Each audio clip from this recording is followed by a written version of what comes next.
Літо, я поїду на край світу, або якщо по-нормальному сказати, літо. Це час, на який ми завжди чекаємо, щоб відпочити від школи, грати на комп'ютері, ну або дрочити. І також ще є літні табори.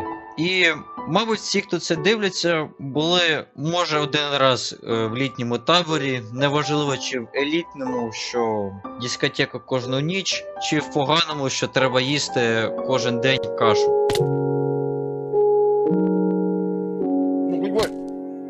Хоча їсти кашу кожен день не так і погано. Але є один такий табір, що лише одні експерти по папичу знають про цей табір. І про що я говорю? Я говорю про Безконечне літо, найбільшу пропагандистську гру про Совєтський Союз. Якщо ви не поняли, я буду грати в Безконечне літо. Україна, мамо, ти в серці прямо, одна така, з тобою до краю, для нас отрада, ворогам преграда, стінами храму України. О, господи. Вихід, да. На вихід, будь ласка, будь ласка. Все починається з того, що головний герой має сон про табір. Потім він прокидається, заходить на свій комп'ютер та підписується на мій канал. Потім чел говорить, що він типічний аніме-лузер, що в нього дівчини немає, що всі його киданули, і що взагалі в нього життя погане, і все таке. Нагадує він мені когось. Чел сідає в ТЦК бусик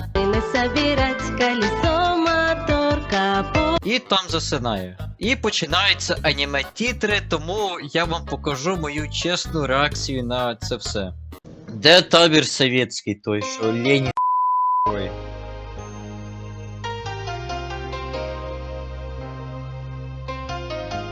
Знаєш, може зря я це сказав, що де мій табір. Окей, зря я це сказав, конечно, да.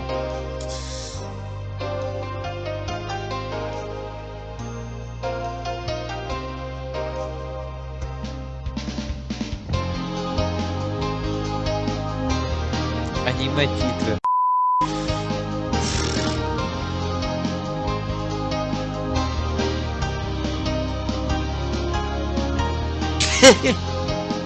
Окей.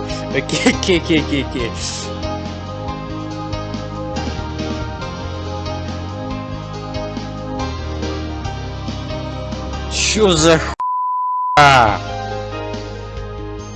СССР! Чел, я не хочу назад в СССР. Випустіть мене. О, Міку. Окей, окей. Знаєш що, я мабуть, лише піду на одну японку лише, ніж з цими москалями. Сосаться, блін.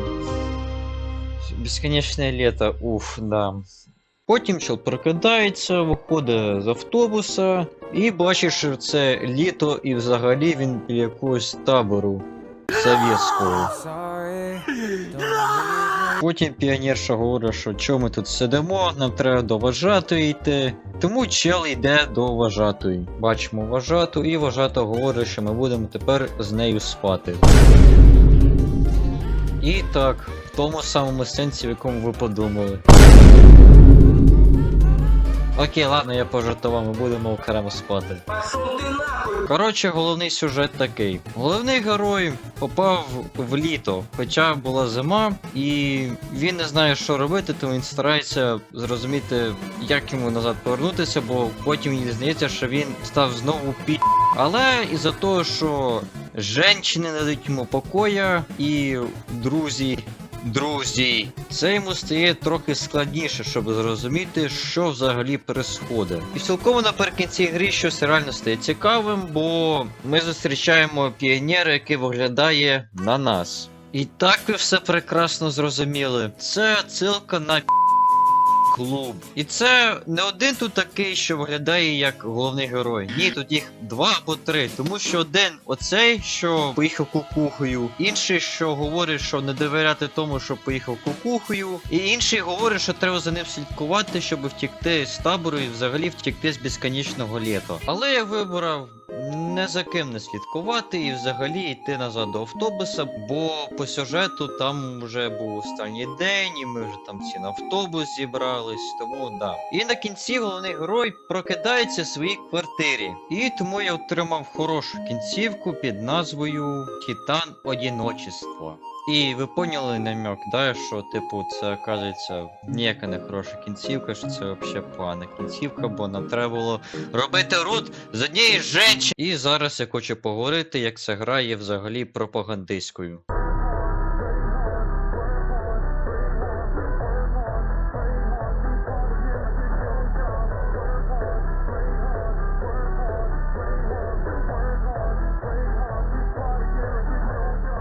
Ну і перше, це очевидно, що гра була створена чисто як ностальгія по Совєтському Союзу. Тому що головний герой на початку сумує за табором, і табір йому взагалі сниться. Це раз. Друге, що у кожного піонера був Ленін на сорочці. І третє, що дівка взагалі ходила з футболкою СССР, і я не бачу, чого люди про це не говорять. І в грі є таких 2 персонажа: Шурік і Електронік. Якщо хтось не зрозумів, хто це такі, я вас дуже вітаю. Але якщо хтось зрозумів, хто це такі, то я вам дуже сильно співчуваю, бо я також знаю, хто це. Чому би розграб поставив їх би в гру? А я вам зараз поясню. Перша теорія, що він любив совєтські фільми. Друга теорія, що він старався перегнати всіх олдов з Совєтського Союзу, і щоб вони грали в цю гру і згадували про Совєтський Союз, і була в них ностальгія по Совєтському Союзу. І, до речі, Міку по поводу в грі. Щоб ви подохли, придурки! Я не думаю, Міку є взагалі якась пропаганда на Совєтський Союз. Але якщо б навіть і була використана для Совєтського Союзу, то, мабуть, в контексті, щоби...